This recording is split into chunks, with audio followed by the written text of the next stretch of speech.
Guard William Barnes had served at Buckingham Palace for 12 years, standing silent and motionless through countless ceremonies, state visits, and royal occasions.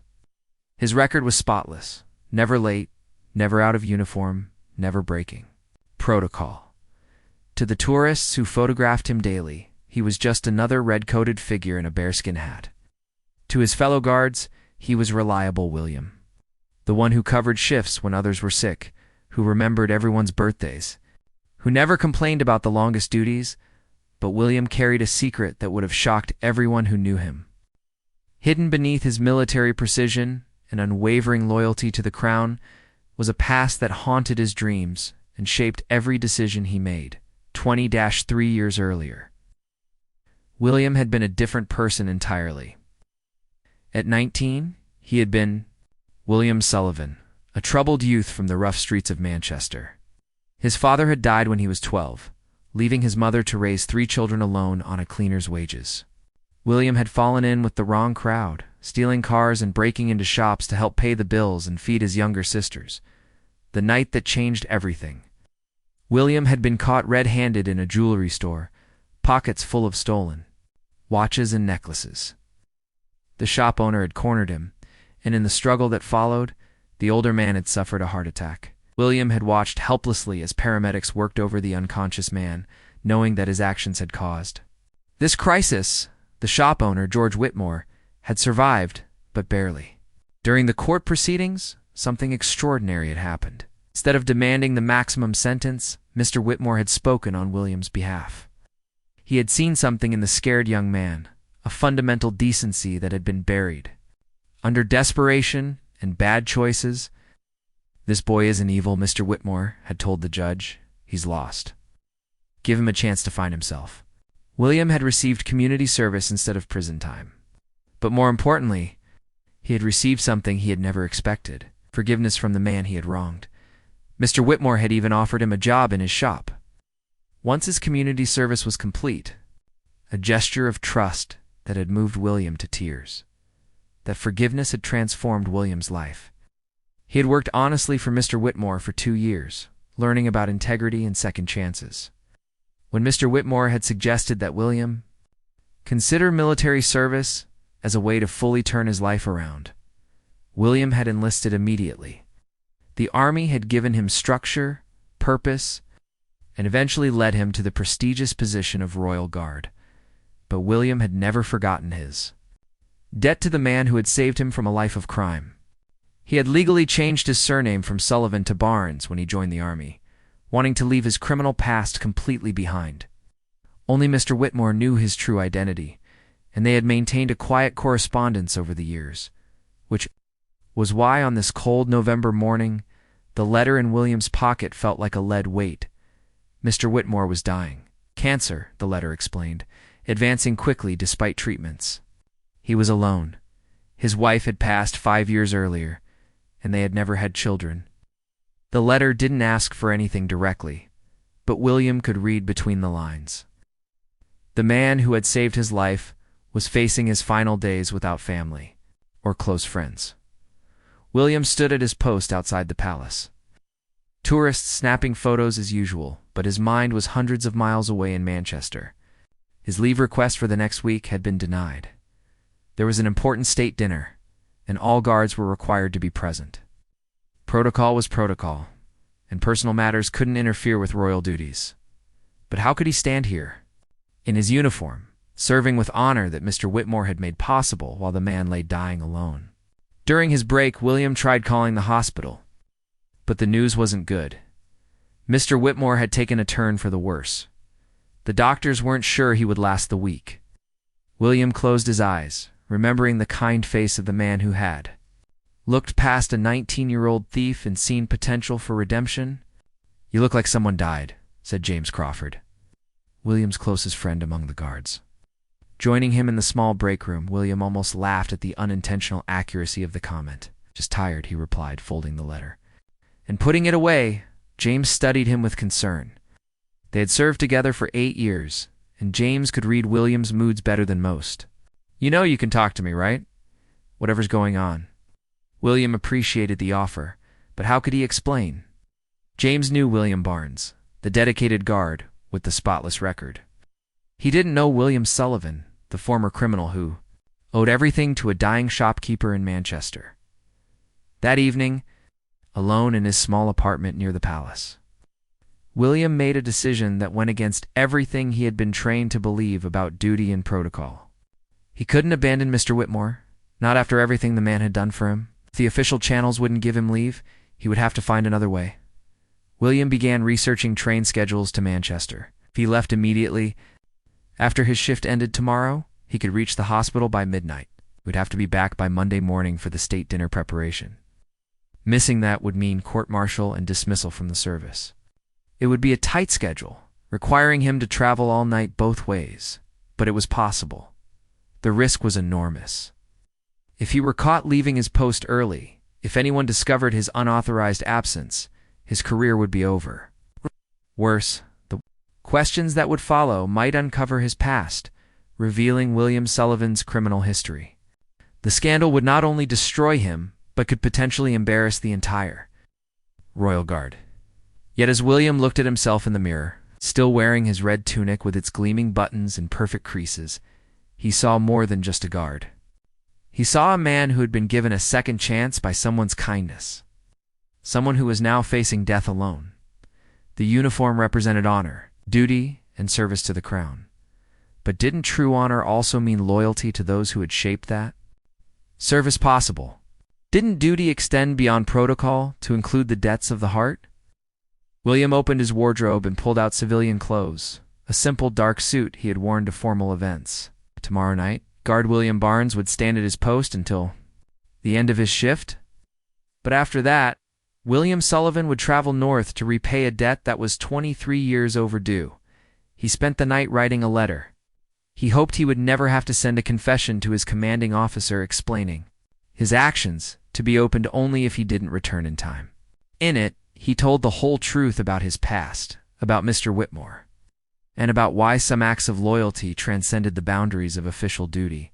As dawn broke over Buckingham Palace, William prepared for what might be his final day as a royal guard.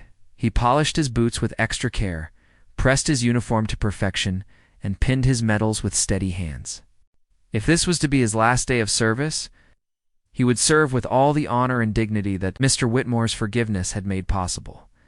The tourists would see the same silent guard they always saw. His fellow guards would see the same reliable William they had always known. But hidden beneath the ceremonial exterior was a man preparing to risk everything for a debt of gratitude that no amount of official duty could ever repay. William's shift on Friday seemed to stretch endlessly.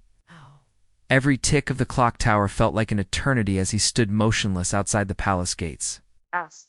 Tourists came and went, cameras flashed, children pointed and giggled, but William's mind was fixed on the train schedule he had memorized. The 8:47 p.m. service to Manchester would get him to the hospital by midnight, giving him precious hours with Mr. Whitmore before he had to begin the journey back. His replacement, Guard Thompson, arrived precisely at 6 p.m. as scheduled. The changing of the guard proceeded with its usual military precision, the formal salute, the brief exchange of information about the day's events, and the ceremonial passing of responsibility. To anyone watching, it was routine. But as William marched away from his post, his heart was pounding with the knowledge of what lay ahead. In the guard's quarters, William quickly changed into his civilian clothes. The transformation felt strange after 12 years of military life. Without his uniform, he felt exposed, vulnerable.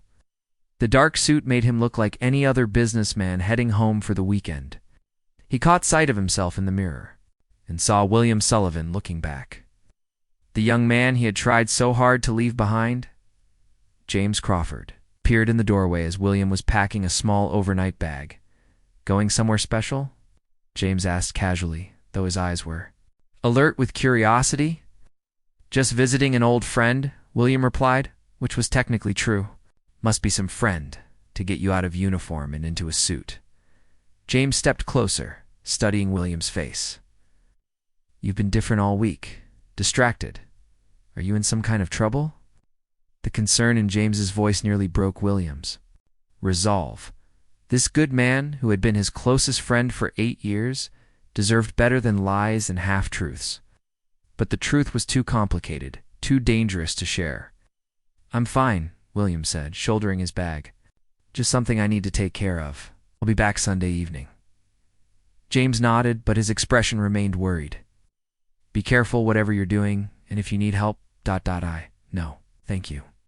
The journey to the train station felt like walking through a dream. London's evening crowd bustled around him, people heading to restaurants and theaters, couples walking hand in hand, families going about their normal Friday night routines.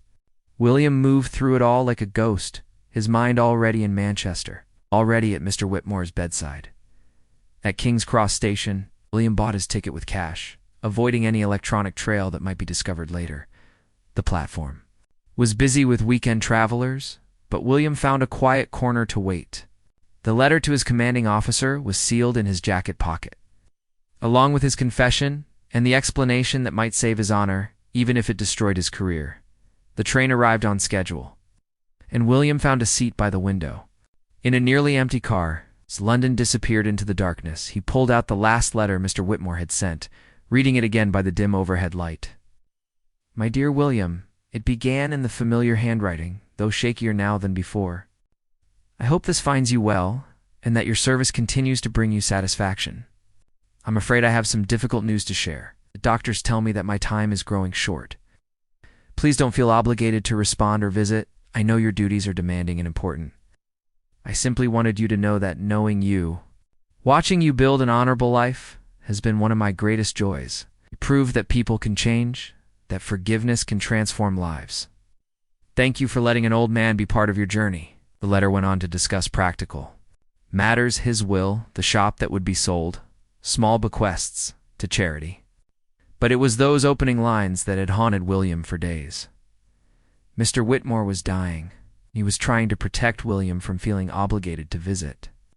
The man was facing death alone rather than burden the former thief he had saved too. Decades earlier, the train rocked steadily through the night, and William dozed fitfully, dreaming of that long-ago night in the jewelry shop. In his dreams, he was 19 again, watching the paramedics work on Mr. Whitmore, feeling the crushing weight of responsibility for another person's suffering. He woke with a start as the train pulled into Manchester, the familiar industrial skyline silhouetted against the dawn sky. Manchester General Hospital was a sprawling complex of buildings, busy even in the early morning hours.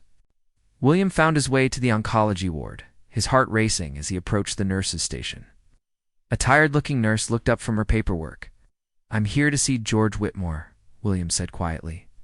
The nurse's expression softened. "Are you family?" William hesitated for a moment, then said simply, "He's been like a father to me. Room 314. He's been asking if anyone was coming. He'll be so glad to see you." The walk down the hospital corridor felt longer than any ceremonial march William had ever performed. His hands trembled slightly as he approached room 314, and he paused at the doorway to compose himself. Through the small window, he could see a figure lying in the bed. Smaller and frailer than he remembered, William knocked gently and entered. Mr. Whitmore was awake, staring out the window at the gray Manchester morning. When he turned toward the door, his face lit up with a joy that made William's chest tighten. "William," the older man said, his voice weak but warm.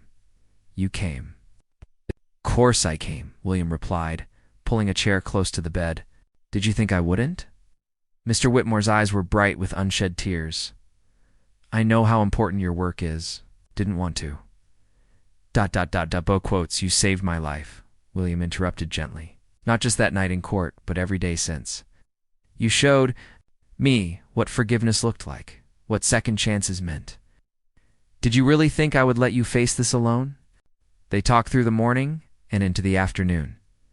Mr. Whitmore shared stories about his wife, about the shop, about the quiet satisfaction he had found in his simple life. William told him about his years in the army, about the pride he felt wearing the uniform, about the sense of purpose that had grown from the foundation Mr. Whitmore had helped him build. "I've followed your career, you know," Mr. Whitmore admitted with a weak smile. "I have newspaper clippings about the Royal Guard ceremonies. I used to tell customers that I knew one of those soldiers personally. You told people about me? Not the whole story, of course. It's just that I knew a fine young man who had made something special of his life. Mr. Whitmore's hand found William's. I've been so proud watching you from afar.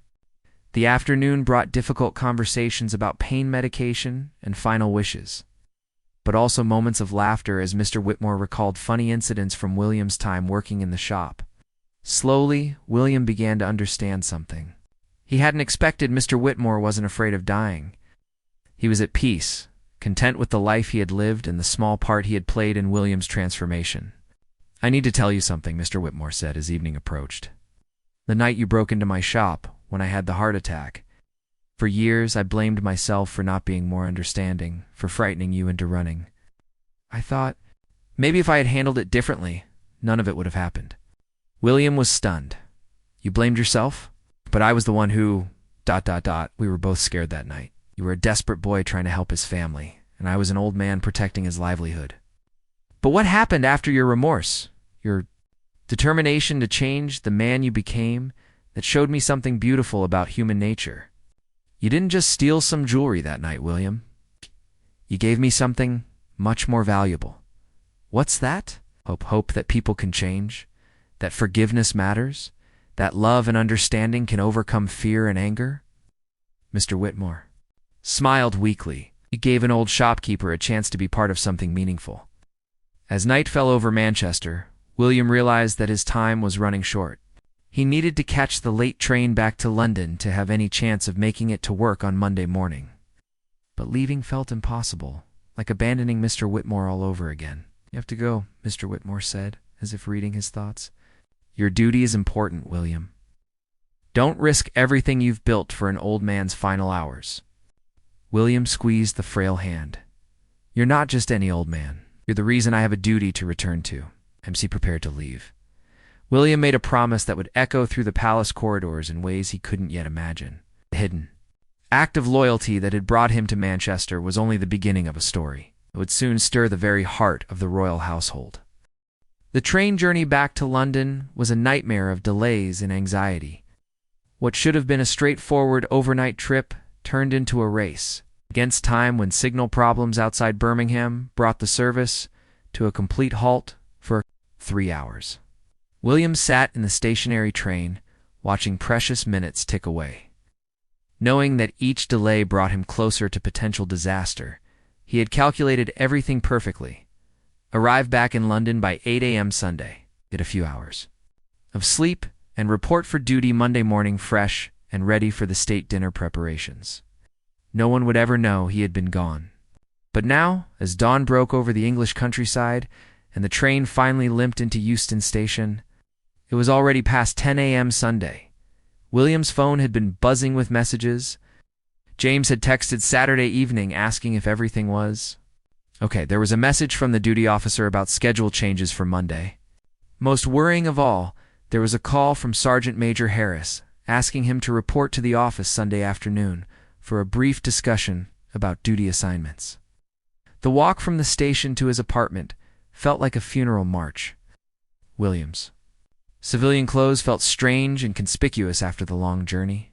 And he found himself checking over his shoulder, half expecting to see military police.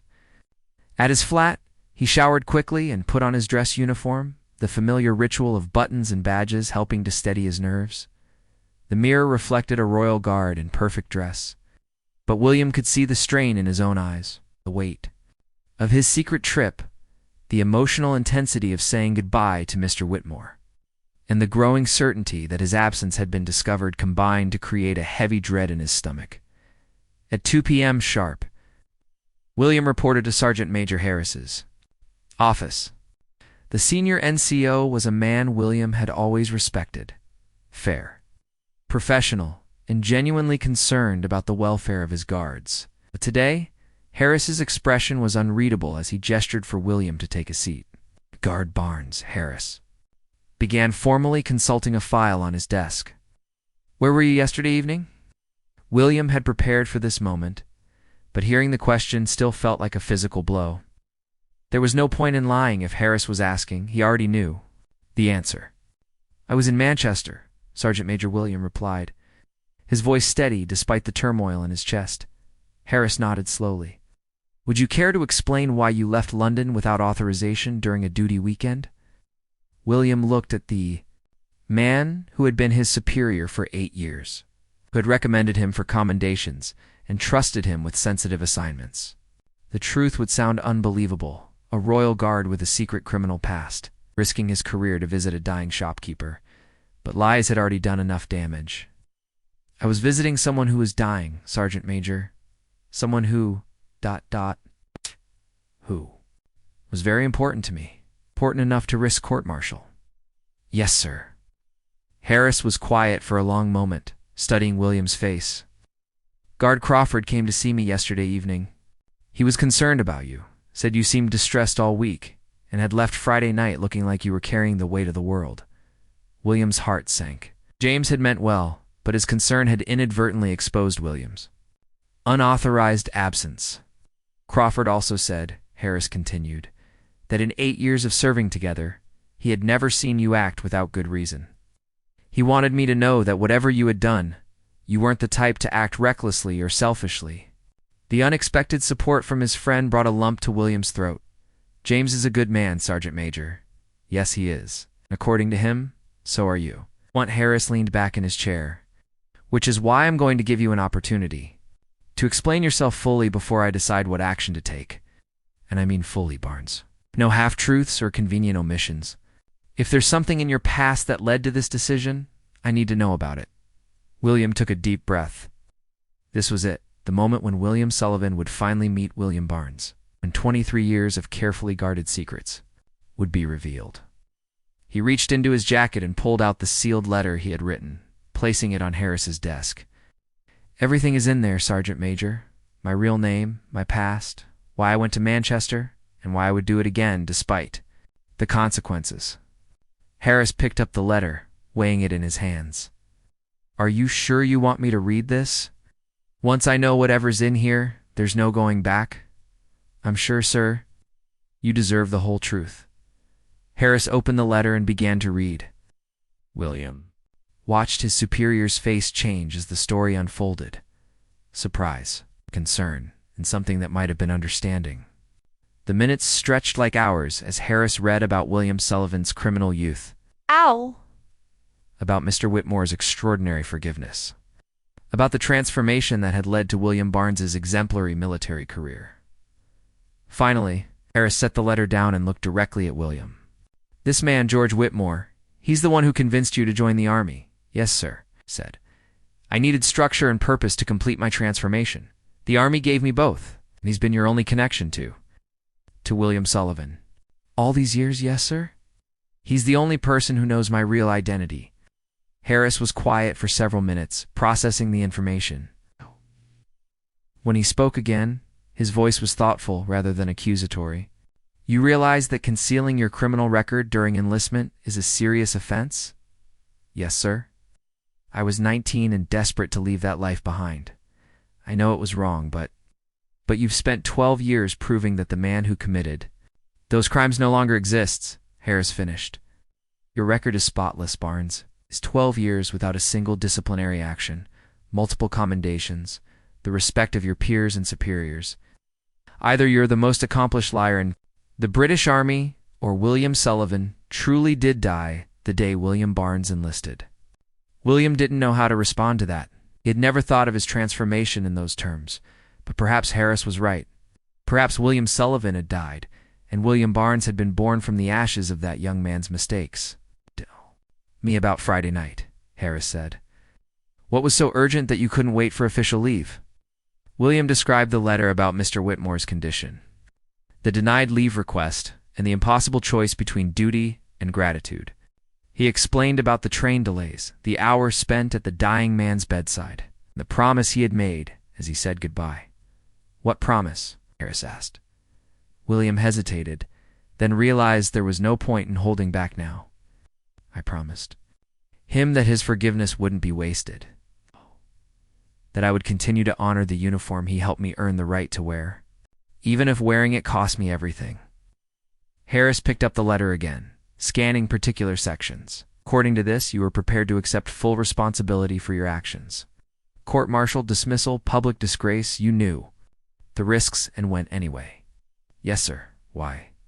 Because some debts can't be repaid with money or service time, Sergeant Major. They can only be repaid with presence, showing up when it matters most. Mr. Whitmore saved my life 23 years ago. I couldn't let him die alone, not when I had the power to be there. Harris stood up and walked to the window, looking out at the palace grounds where William had stood guard for so many years. You know, I have to report this up the chain of command. Sir, and you know that your military career is likely over, regardless of the circumstances. Yes, sir. Harris turned back to face him. You prepared for that? William thought about Mr. Whitmore's peaceful face as he had said goodbye, about the gratitude in the old man's eyes, about the sense of completion he had felt after honoring that 23-year-old debt. Yes, sir, I am. Harris returned to his desk and picked up his phone. Colonel Matthews. It's Harris. I need to see you immediately about one of my guards. Yes, sir. It's urgent. As Harris made arrangements for William to face his commanding officer, William felt an unexpected sense of peace. The secret he had carried for 12 years was finally out. Whatever happened next, he would face it as the man Mr. Whitmore's forgiveness had helped him become with dignity, honesty, and no regrets about choosing love over protocol when it mattered most. But neither William nor Harris could have predicted how the palace would react to the story of a guard's hidden act of loyalty, or how far the ripples of that revelation would spread through the highest levels of the royal household. Colonel Matthews was a decorated officer who had commanded the Royal Guard Regiment for 6 years. He'd seen career-ending scandals, disciplinary disasters, and every variety of military misconduct imaginable. But as he read William's confession letter in the quiet of his office, found himself confronting something entirely different, a story that challenged everything he thought he understood about duty, loyalty, and the men who served under his command. William stood at attention. While the colonel read, his eyes fixed on a point somewhere above Matthews's head, the silence stretched uncomfortably as Matthews absorbed the details of William Sullivan's criminal past and William Barnes's exemplary service record. Sergeant Major Harris sat nearby, having already provided his assessment of the situation. At ease, Guard Barnes, Colonel Matthews said finally, setting the letter aside. Or should I say, Guard Sullivan. I legally changed my name when I enlisted, sir.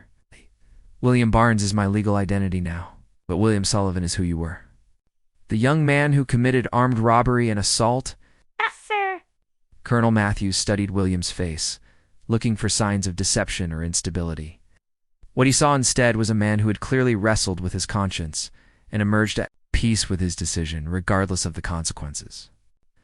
Sergeant Major Harris tells me you were prepared to accept court-martial rather than abandon this Mr. Whitmore. That's correct, sir. Help me understand something, Barnes. You had a promising career, the respect of your peers, a position of honor in one of Britain's most prestigious military units, and you threw it all away for a man you hadn't seen in person for years? William considered the question carefully. With respect, sir, I didn't throw anything away.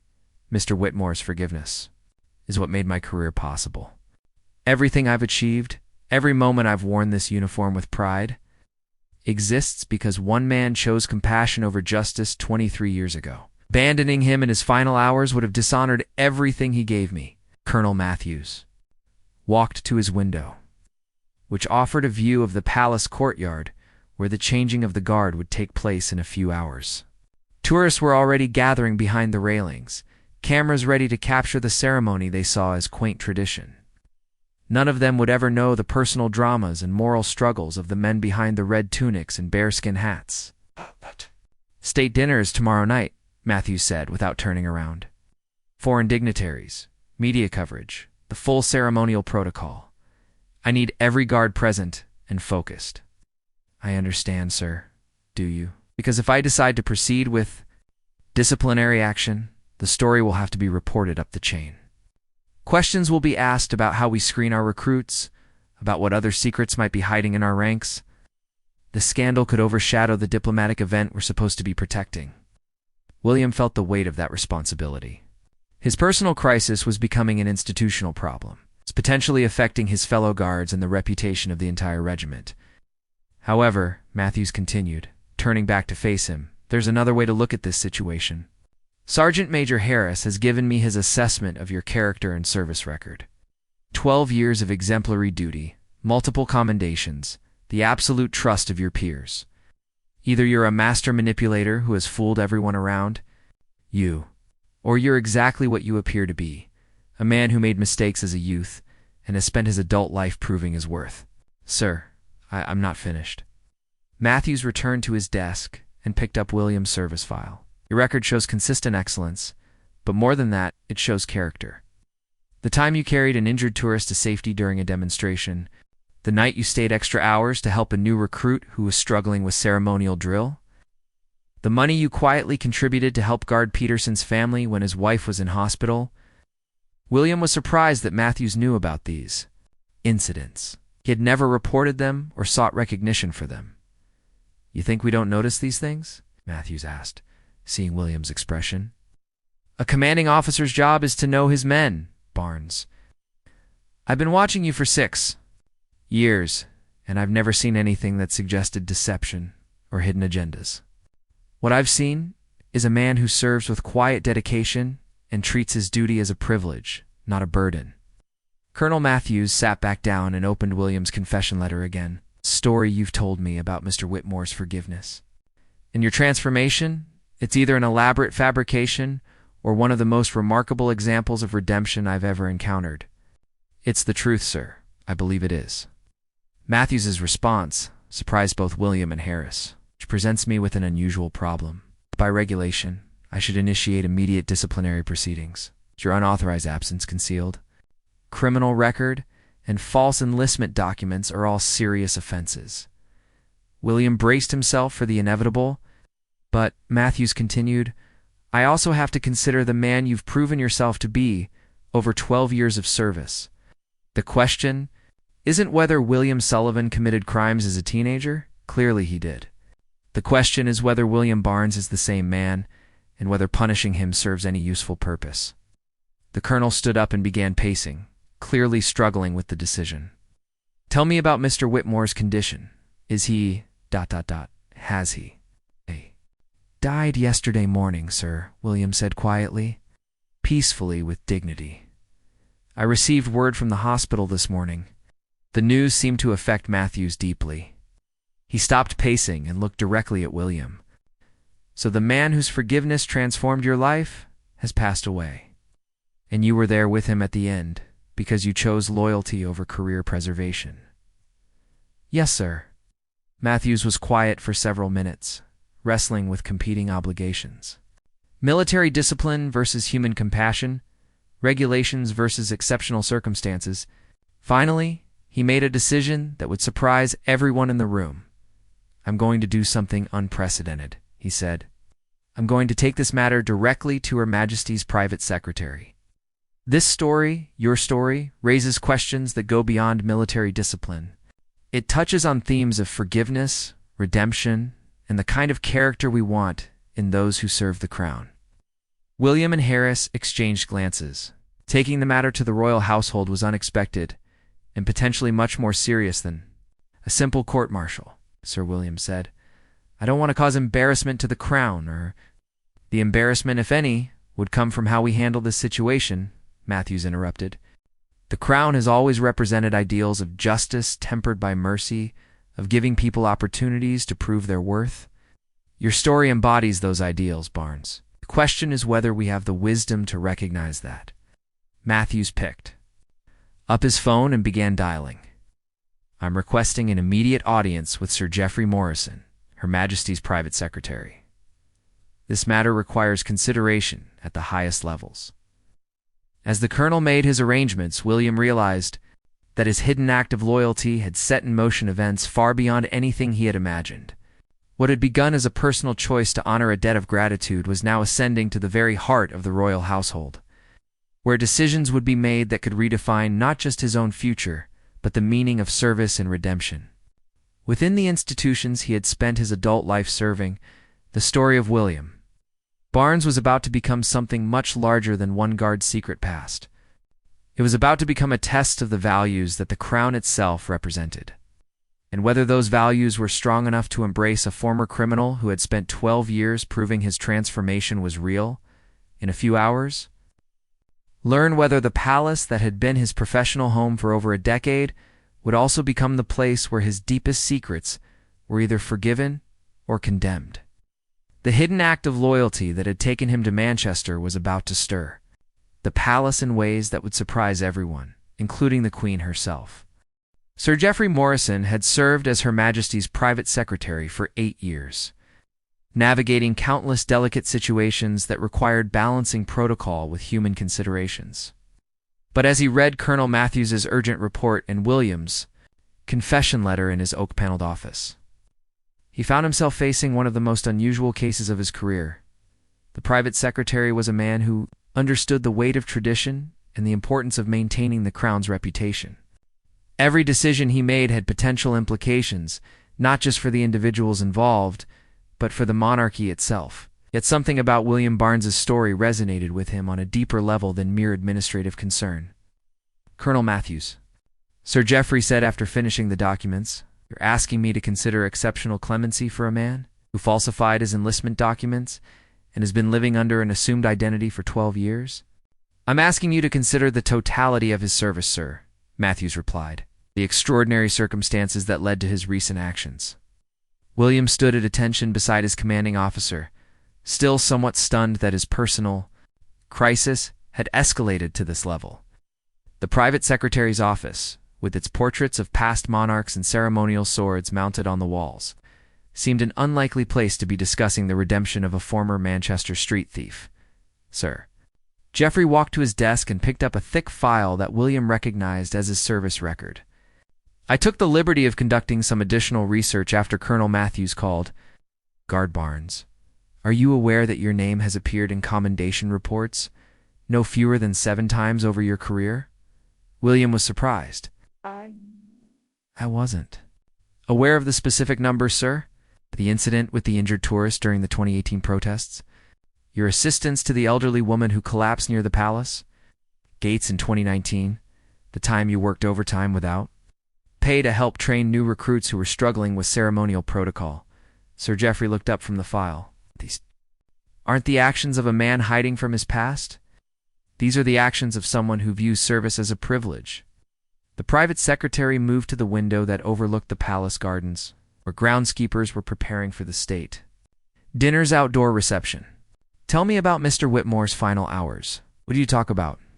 William felt his throat tighten as he remembered those precious last moments. "He talked about forgiveness, sir, about how everyone deserves a second chance to prove their worth. He said that watching me build an honorable life had been one of his greatest joys. And what did you promise him? That his forgiveness wouldn't be wasted. I would continue to serve with honor, even if it cost me everything I had built." "Sir." Geoffrey turned back to face them. "Colonel Matthews, what is your recommendation regarding Guard Barnes's future?" "Sir, I believe that punishing a man for honoring a debt of gratitude to someone who saved his life would send the wrong message about the values we claim to uphold. William Barnes has proven his character through 12 years of exemplary service. William Sullivan's mistakes were made by a different man in a different life." The private secretary nodded thoughtfully. "There is, however, a complicating factor. The state dinner tomorrow night will host the German Chancellor and several other European leaders. Any scandal involving the Royal Guard could overshadow the diplomatic objectives." William felt his heart sink. Even if they were sympathetic to his story, the practical considerations of statecraft might still doom his career. Which is why Sir Geoffrey continued, "I believe this matter requires Her Majesty's personal consideration." The words hit William like a physical blow. The Queen herself would be asked to judge his actions, to decide whether William Barnes's service outweighed William Sullivan's crimes. "Sir," William said, finding his voice despite his shock, "I couldn't ask Her Majesty to... You're not asking," Sir Geoffrey interrupted gently. "I am. Her Majesty has always taken a personal interest in matters involving forgiveness, redemption, and second chances. She has often spoken about the importance of judging people by their actions rather than their origins." Sir Geoffrey picked up his phone and spoke quietly to someone on the other end. After a brief conversation, he hung up and turned back to William and Colonel Matthews. Her Majesty will see us at 4 p.m. this afternoon. It gives us 2 hours to prepare. He looked directly at William. Guard Barnes, you will have the opportunity to tell your story directly to the Queen. She will then decide how to proceed. The next 2 hours passed in a blur of preparation and anxiety. William was escorted to a private room where he could compose himself and review the points he wanted to make. James Crawford appeared, having been briefed on the situation, and offered quiet support. "I can't believe you kept this secret for 12 years, James said, sitting beside his friend in the small waiting room. "All this time, I thought I knew everything about you." "I'm sorry I couldn't tell you," William replied. "The fewer people who knew, the safer it was. I understand." "And William, what you did for that man, risking everything to be with him at the end. ... That's the most honorable thing I've ever heard of." At precisely 4 p.m., William found himself walking through corridors he had guarded but never entered as anything other than a ceremonial presence. The Queen's private study was smaller and more intimate than he had imagined, filled with personal photographs and comfortable furniture that spoke of a life lived beyond the public eye. Her Majesty entered with the quiet dignity that had defined her reign, and William executed his most perfect bow. When she gestured for him to sit, he realized he was about to have a conversation that would determine not just his future, but how he would remember this moment for the rest of his life. "Guard Barnes," the Queen began, her voice warm but serious. "Sir Geoffrey has shared your remarkable story with me. I understand you've been carrying quite a burden for many years." "Yes, Your Majesty." "And that burden became so heavy last week that you chose to risk your career rather than let a dying man face his final hours alone." "Yes, Your Majesty. I couldn't live with myself if I had abandoned him after everything he did for me." The Queen was quiet for a moment, studying William's face with the keen perception that had served her through decades of reading people's characters. "Tell me about forgiveness, Guard Barnes. What did Mr. Whitmore teach you about its power?" William thought carefully before answering. "He taught me that forgiveness isn't about forgetting what happened, Your Majesty. It's about believing that people can change, that mistakes don't have to define someone forever." He looked past what I had done and saw what I might become. "And what did you become?" "I became someone worthy of wearing this uniform, Your Majesty. Someone who understands that service is a privilege, not a right. Someone who knows that honor isn't about being perfect, it's about choosing to do right even when it's difficult." The Queen nodded slowly. "Sir Geoffrey tells me that your fellow guards speak very highly of you, that you've served with distinction and integrity for 12 years. I've tried to honor Mr. Whitmore's faith in me, Your Majesty." What happened next would become the moment that defined not just William's future, but the story that would be whispered through the palace corridors for years to come. The Queen's response to his hidden act of loyalty was about to demonstrate the very principles of mercy and wisdom that had defined her reign, showing that even in the most traditional institutions, there was room for understanding the complexities of human redemption. The Queen rose from her chair and walked to a window that overlooked the palace gardens. Her hands clasped behind her back in a gesture William had seen countless times during ceremonies, but never in such an intimate setting.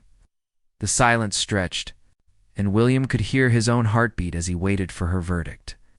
"You know, Guard Barnes," the Queen said, without turning around in my many years on the throne, "I've learned that true character is not revealed in moments of comfort, but in moments of impossible choice. When duty conflicts with conscience, when protocol clashes with love, when following rules means abandoning principles." William remained silent, sensing that the Queen was working through thoughts that would determine his fate. "Last week you faced such a moment," she continued. "You could have followed protocol, maintained your secret, protected your career. Instead, you chose loyalty to a man who had shown you mercy decades ago." The Queen turned back to face him, and William was surprised to see something almost like a smile in her eyes. "Tell me, what do you think the crown represents, Guard Barnes?" The question caught William off guard. "Your Majesty, the crown, the monarchy, the institution you have served for 12 years, what does it represent to you?" Before answering, "Justice, Your Majesty, duty, service to something greater than oneself. The belief that how we treat people matters, especially those who cannot help themselves. And mercy? Does the crown represent mercy? Yes, Your Majesty. I believe it does. The Queen nodded approvingly. Mr. Whitmore showed you mercy when the law would have shown you only punishment. He saw potential in a young man who had made terrible mistakes.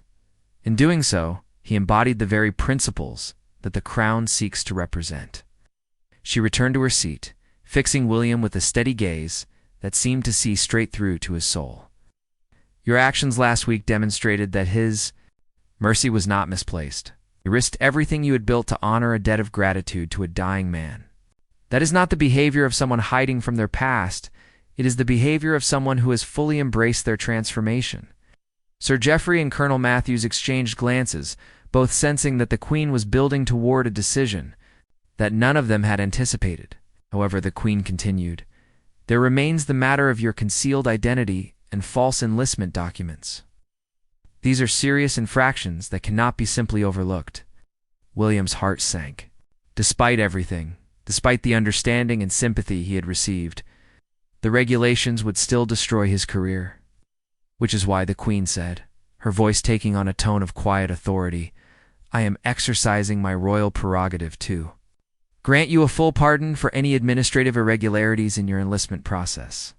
The words hit William like a lightning bolt. A royal pardon. It was almost unheard of in modern times, reserved for only the most exceptional circumstances. "Your Majesty," he stammered, "I don't know what to say." "There is more," the Queen continued. "Sir Geoffrey has informed me that tomorrow's state dinner requires the presence of all royal guards. I trust you will be available for duty." "Yes, Your Majesty, absolutely. Because I am also promoting you to the rank of senior guard. With commendation for extraordinary service and personal integrity." William felt the room spinning around him. Not only was he being pardoned, he was being promoted and honored. It seemed impossible, like awakening from a dream. "But Your Majesty," he managed to say, "why? After everything I've done, all the deception?"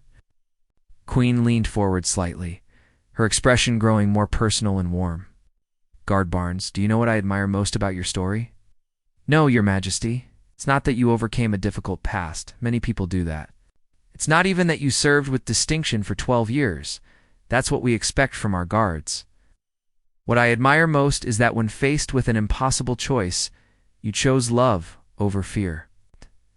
You chose to honor the man who had saved you, even though it meant risking the life you had built." The Queen stood again, and William rose to attention. That kind of loyalty, that depth of gratitude, that willingness to sacrifice for another person's dignity. These are the qualities I want in those who serve the crown.